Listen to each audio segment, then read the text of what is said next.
With great foresight, who did not divine the arrival of player versus player gameplay in the Outlast trials? A lot of people anticipated this, but we all had different ideas about how it'd be put into execution. Does PvP mean we get to play as Gooseberry or Coil? No. Does it mean we get to steal gasoline cans from the reagents and hide them in the most distant and inconvenient corners of the map? Also no. So there's a lot of questions about how PvP is going to work. It's okay, I'm here.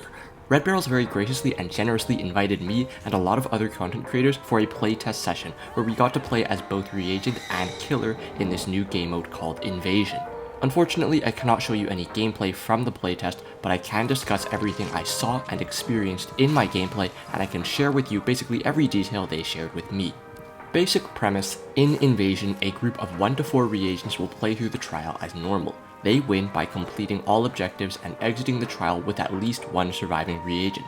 Matching them are a group of 1 to 4 imposters who enter the trial in rotation after a short grace period given to the reagents. The imposters win by killing all the reagents. You already know what it's like to play as a reagent, so I'll first go into more detail about what it's like to play as an imposter. Imposters experience 2 alternating modes of gameplay. In the first, you can spectate the ongoings of the trial through roughly 10 to 15 security cameras placed all around the map. This is the first and default mode.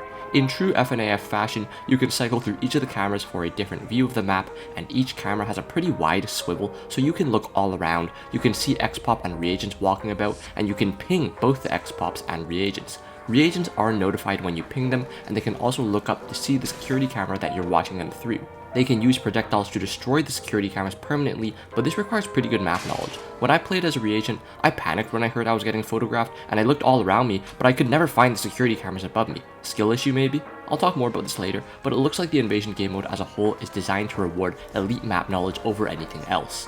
Anyways, imposters, like the reagents, have mics, so you can comms to each other about where you see the reagents. If you have an active imposter inside the trial, you can kind of lead them towards where the reagents are.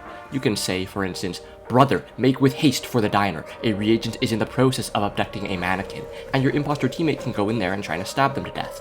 You can also use the cameras to scout out the objectives that reagents have to complete preemptively. If you're playing Feed the Children, you could say, "A vessel of bleach tempts our enemies from the bottom of the swimming pool. Just camp there and be disgusting about it." Instead of cycling through the cameras, you also have the option of spectating through the eyes of any teammate imposters who are active in the trial. It is useful to have these multiple perspectives so you can see through their eyes and tell them in real time, like, venture left to enter the gymnasium, and so on and so forth, but I think it's generally more useful to watch the cameras so you can provide your teammates with information that they cannot and could not access. You will see in the camera UI that you have a lockout timer for how long you have to wait to enter the second mode of imposter gameplay, where you can enter the trial and start killing. Once the timer is complete, you have 15 seconds to choose when you want to enter the trial. I actually think you should try to make the best out of those 15 seconds if you can, to maximize the information you're getting from the cameras, instead of just rushing into the trial at the first possible opportunity. Because you'll just be wasting time anyways if you go in blind, stomping around completely oblivious as to where the reagents are. Once you do enter the trial though, you will enter through one of the X-Pop insertion gates placed around the trial. You will be told what reagent you look like, so you can try to blend in with the reagents before killing them if you would like, as a real wolf among sheep. You will find that you don't really have any loadout. You don't have amps or rigs, you cannot pick up items nor interact with objectives, but you can walk over psychosis mines and open trapdoors totally unaffected. Your gameplay is very X-Pop-like in this regard. What you are equipped with is a maximum of 2 items. The first is a randomized fake item, such as a battery or an antidote, which you can hold to fake out reagents into thinking that you're one of them. The second is the knife, which obviously you use to stab and kill reagents. On PC, the bindings are such that you right-click once for a fast slash, which deals like 1 bar of damage. It's kind of pitiful and bad unless you know your targeted reagent is on low HP. What's better is to hold down right-click to prepare a stab attack. You cannot sprint while charging your stab, and you have to be pretty close to a reagent in order to unleash it. And once you do, you get locked into a killing animation which one-shots them. You can also play as a pouncer if you hunker down in a hide spot and jump out at passing reagents. You can one-shot them in this way as well. One-shotting a reagent puts them in the incapacitated mode, and then shortly after, as they're crawling around and bleeding out, you can simply left-click to perform an execution animation on them. These animations are a ton of fun and super brutal. I actually got an insane flood of dopamine every time I murdered a reagent. As well as having your teammates feed you information regarding the reagent's whereabouts, you also have a unique mechanic known as synesthetic sense, which allows you to see reagent silhouettes through walls whenever they make noise. This makes tracking them a lot easier and also entices reagents to be as stealthy as possible.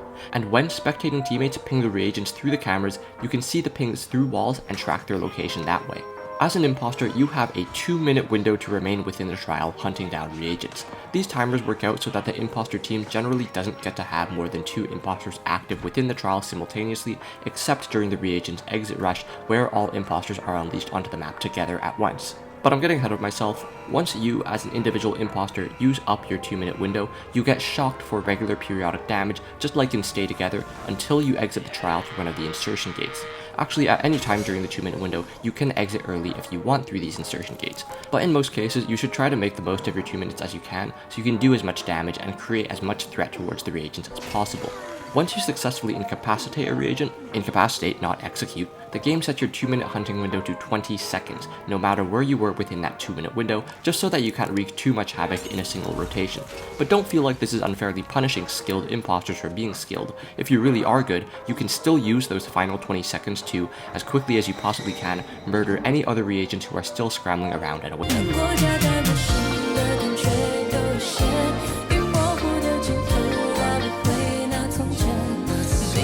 From you. But to consider the opposite scenario, would there ever be any strategic value in exiting through the insertion gates early? Yes. Imposters are able to take damage and die, both by reagents and by XPOP. If you die, you lose one of your 3 total lives and are forced into spectating the trial from the cameras again. From my experience, losing a life is not very punishing. The trials in invasion mode don't really last long enough for you to lose 2 lives, let alone all 3, but if you did die like this, I guess you would be forced to spectate permanently without any chance to re-enter the trial at all. I think the main reason death is punishing is because it adds extra time to your trial re-entry cooldown. That is, you have to wait a lot longer until you can re-enter the trial and start hunting again. So if you want to avoid death, exit the trial through an insertion gate, then you only have to wait through the regular amount of time before you can enter the trial again, at which point you'll be restored to full health for a fresh hunt. This isn't how I like to play though. If I'm on 1 HP as an imposter, I'm still trying to take down a reagent or die trying. I think that the trade of reagent for an imposter's life benefits the imposters, but I could be wrong. So how do the reagents damage and kill you as an imposter? Any bottles, bricks, or stun rigs will damage and stagger you. All projectiles do roughly 1 bar of damage, I'm guessing, so 4 projectiles will kill you. I am extremely sorry, I was unwise and played the playtest session on immersive mode, so I couldn't see my health bar and I wasn't able to tell how much damage things did, but I mean, we'll see for ourselves on patch day. Anyway, imposters are affected by all reagent rigs. As I said, stun will damage and stagger you, the heal rig will slow you down just as it does to XPOP, jammer will make you vomit and that does damage, barricaded doors take extra long to bash down, X-ray probably allows reagents to see through walls, blind mine, I'm not sure if it damages you and I'm not sure if the blinding fog is extra blinding. I think that'd be cool. It most likely staggers you too. I mean, the thing is, we only played for about an hour and a half, so we could not get a ton of testing done, unfortunately. In any case, this all means that imposters have to be extremely careful about getting stun-locked to death. If you just try to barge in on a group of 4 reagents standing in open space, you will get spammed with bottles and bricks, and you won't have a chance to move, and then you'll just die for nothing. In fact, I think the best way to conceptualize it is by saying that the Outlast franchise as a whole has never been more of a stealth game than when you were playing as an imposter. Human reagents have far better eyes than any of the super blind XPOP who will straight up walk past you as you stand at the side of a wall in full lighting. By contrast, if a human reagent spots you at the far end of a corridor and it's just your shoulder and arm peeking out, they are already on full alert and they might even start to hunt you down. It does almost flip the hunter-prey dynamic completely on its head once the imposter is spotted, because the reagent has ranged weapons. If you as an imposter get spotted from a distance, you might get chased down and beaten to death with bricks and bottles just so that you aren't a problem to them for a long period of time. All you have is your melee knife. You must rely on stealth to close the killing distance or all is lost. I mean, you can get tricky with it and you can jump around, peek back and forth behind corners and juke out a reagent's projectiles this way. It actually feels pretty good to do this. But once you do get hit by a projectile, it's really ugly, and we all know how massive the stun rig AoE is, so unless your opponents struggle to aim at the ground, this one's just unavoidable. Like I said, you can't interact with items or objectives, so imposters can't drink any medicine inside the trial, meaning that any loss of health is permanent until you escape through one of the insertion gates. Once the reagents complete the final objective in the trial, all imposters are freed from the camera state to enter the trial all at once. So there's this mad exit rush where you try to stop the reagents from entering the shuttle. If you're fast enough, you can even just camp the shuttle and make it impossible for reagents to pass, but the counterplay is that they just toss one stun rig at you all and they run past you no problem, so you still have to demonstrate some kind of strategic tact instead of just playing goalkeeper like a pig. I should go back to what I said about imposter loadouts. Again, you have no amps or rigs, but you can buy 11 unique prescriptions from Emily Barlow, the nurse in the sleep room. One such prescription is actually the fake item I mentioned earlier, which you can hold the fool reagents into thinking you're one of them. Other prescriptions include faster stab charging time, faster running speed, increased stamina, the ability to slide. Those latter three, you'll notice, just sound like regular prescriptions afforded to reagents. That's right. This means that imposters have no prescriptions to begin with, so they are a little slow and pathetic in terms of stamina and speed. This makes sense in terms of balancing, because a human chaser is by default far more effective than stupid AI X-Pop who get caught on objects for no reason and lose track of you if you turn a single one corner. Running away from an imposter as a reagent is actually really scary. Like, they'll just be right behind you for what feels like a super long period of time, simply because they have good movement compared to X-Pop. Fortunately for the reagents, an imposter cannot charge a stab attack and sprint at the same time. If they're charging a stab attack, they can't perform any other actions without cancelling their charge. If they choose to do a fast slash instead, it slows them down, so they might be able to get one hit off on a reagent, but then they lose a fair amount of distance in the chase. Okay, I just drooled talking about imposters non-stop knockout Gragas style, but maybe it's not a problem, because I think it's what you're probably most interested in hearing about. But wait, there is a lot more to know about the Invasion game mode itself. Currently, Invasion is playable on the entire pool of MK challenges. This means reagents cannot be invaded on full-length trials, such as Kill the Snitch or Cleanse the Orphans, but this may change in the future. Also, when I say the full pool of MK challenges is available, that's a little misleading because Red Barrels has intentionally locked out certain features of Invasion for your first few matches, just to simplify things and make the learning curve less steep. This means for your first few matches, the pool of available MK challenges is restricted to the oldest and most basic ones. For a sample of such trials, we played on Punish the Miscreants, Cancel the Autopsy, Feed the Children, and one rare instance of Shut Down the Factory, which sounds really ugly because imposters can actually just camp the garage doors at the end of the trial. That's dumb. Furthermore, on your first few matches, there will only be a single variator, and that is Introductory. This means the base trial is super easy to complete for any decently skilled reagent. The invading imposters more or less comprise the sole threat outside of maybe like Gooseberry and a single Big Grunt who wander slowly around the trial like complete chumps. After you get some matches under your belt, I'm assuming more variators will be unlocked and added, and it also looks like more specialist X-Pop can enter the trial, because as should be expected, the fact that we imposters are hogging the insertion gates means that there are no timers for pushers, pitchers, the Jaeger, or AI imposters to enter the trial alongside us, but maybe that'll change after the 50 matches played mark. So I should mention specific numbers, right? I think the devs told us that the first 5 matches are played on the introductory baby mode, then trials 5 to 20 make things more challenging for the reagents and open up more maps, then trials 20 to 50 is another level up, then 50 onwards opens up maximum difficulty. Again, I could be wrong on the exact numbers, but just know that it does scale in this sort of way, and we'll all see together on October 21st. It's important to note that Invasion in its current state is not a variator. It is not something you can experience in Escalation. I believe it's something you can experience in Trialmaker's custom trials, but this is contingent on you as a player allowing your trials to be invaded by human imposters. On patch day, once Invasion is released, you'll log into the game and be met with a prompt that asks if you want to have your trials invaded or not. You can select yes to all potential invaders, or you can select yes only to invaders on your friends list, or you can disable human invasion entirely. You can change your settings and your preferences at any time, so no pressure. How does the queuing system work? You basically just press play on the Invasion game mode. This means you do not get to select the trial. You do get to select whether you want to be reagents or imposters. Rest assured that there is no imbalance when it comes to the number of players. A solo or duo group of reagents are met by a solo or duo group of imposters, and reagents in groups of 3 or 4 are met by groups of 3 or 4 imposters. Reagents will go through the normal process of entering the tram, sitting down in the shuttle, and selecting their loadout. Imposters need to wait until the reagents go through all this, and they need to wait for the grace period at the start of the trial to finish before they can even begin watching the reagents on the cameras. Then it's like another 15 seconds before the first imposter can enter the trial. In matchmaking, you can also queue as an imposter to invade a reagent at any point in their trial, not just at the beginning. Unfortunately, that does mean you might only get to invade the reagents as they're escaping the trial, and that feels bad for you because with so little time, it's very difficult to fulfill your win condition of killing all reagents, but at least you get to try to do as much damage as you can. In a full match, played out from the beginning by both sides, you do swap sides after each trial. reagents become imposters, imposters become reagents. All subsequent trials are picked from the pool at random. So I suppose if you wanted to experience invasion on a specific trial, you can enter Genesis as a reagent with a setting ticked to allow human invaders. Any wannabe imposters in matchmaking will slot into your game and hunt you down as is your wish. Now should I talk more about the reagent experience? If you're like me, your brain has already skipped ahead to the theory crafting of it all. Does strong arm work when you're breaking up imposters? Does last chance allow you to survive their stab attacks? No to both. I don't know this because I tested it, but because additional text has been added to the AMP description when you hover over them in your loadout. There was a red warning that said, this AMP has no effect on invading imposters. Very useful, very good to know. So I noted that strong arm, self-revive, last chance, and evasive maneuver all had this message, so do not expect any of these to work against imposters. Strangely, the pacemaker revive mechanic on the jammer does work if killed by an imposter. I wonder if this will get changed in the future. It might, because you can be kind of cheese and dumb about it since you have infinite time to choose when you revive yourself, whereas the imposters are always on a timer. If you get executed, you can just lie there dead on the ground and wait for all imposter threats to vanish before you revive and flee free of charge. I have not yet mentioned that reagents do have other means of surviving one-shots by imposters. When you get locked in their stab animation, you can escape them so long as you have a brick or bottle in inventory, much like escaping a Pouncer's grapple. You'll just punch the imposter in the nose. You will still take significant damage after the fact, but at least you won't die. Similarly, teammate reagents can kick away imposters who are performing their stab or execute animations. All projectiles will interrupt them in the same manner.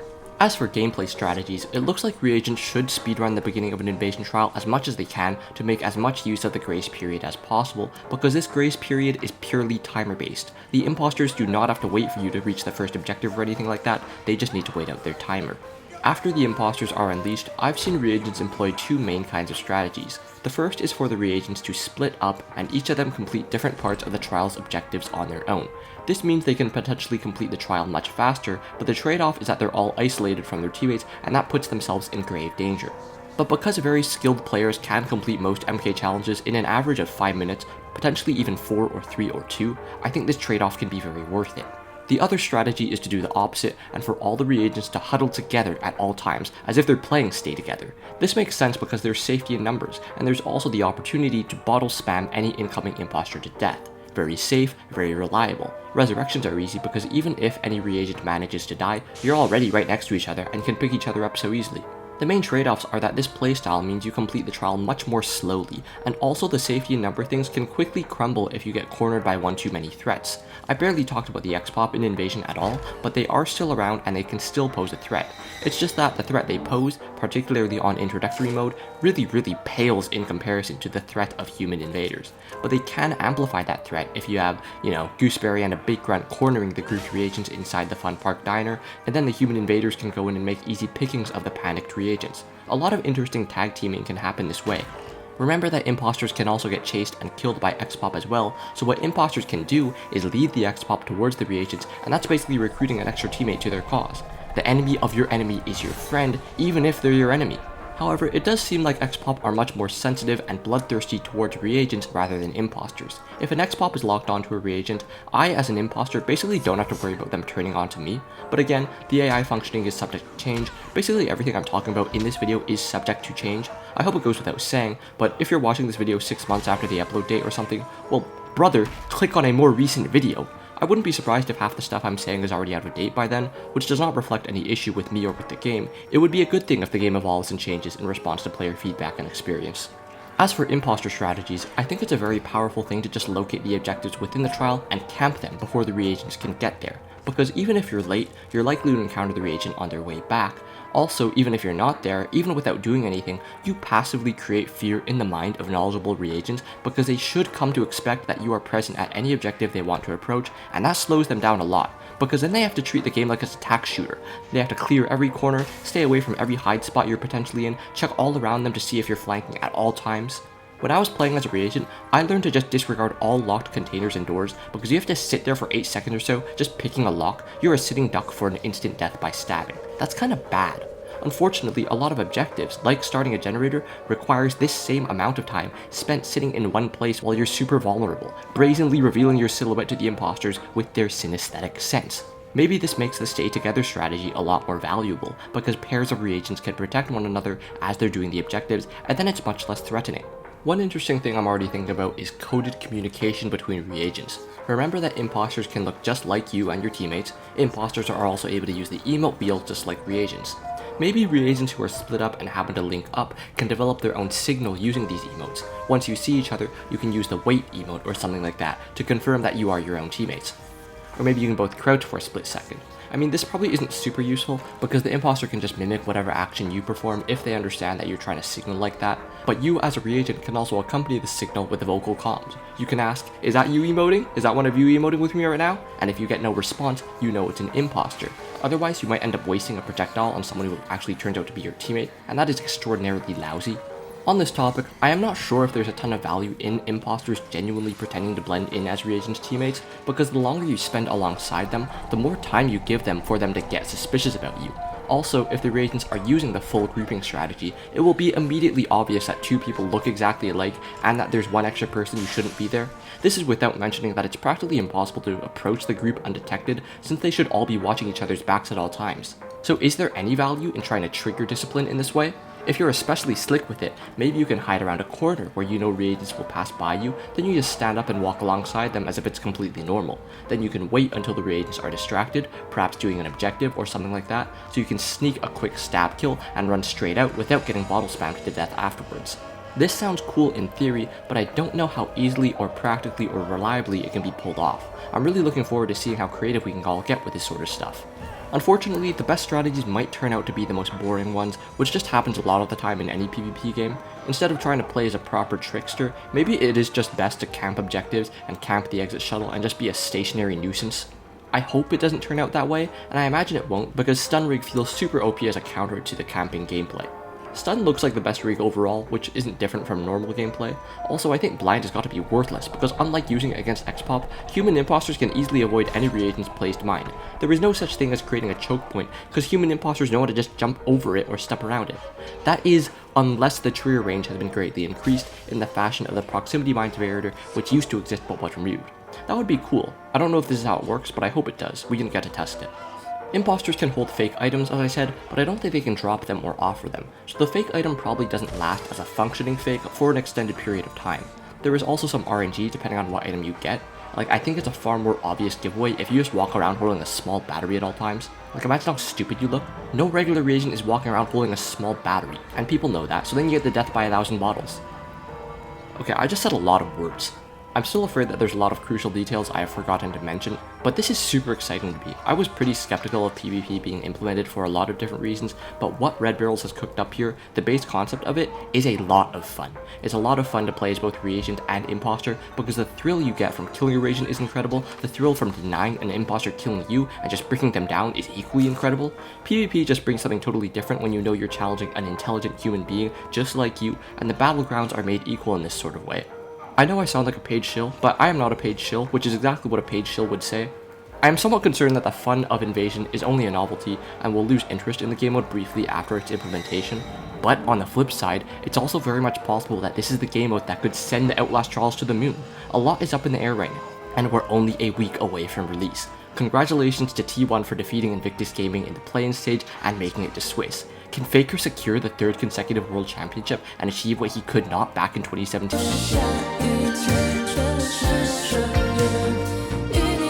I should be marking. They don't see my ball here, by the way. Whoops. Surprised we didn't one shot. I'm gonna look, by the way. Okay, I can Wait, you're up here. there. 5-man Oriole into a 5-man Yeah. Keanu. Oh my god. Yeah. No ulti on Kaya. Yeah. Or What the fuck? Oh wow. Wow. Fucking cheesy chains to show. Oh my Oh, nice. A lot of shit to show. Nah, you're cold. Thanks, Okay. God bless.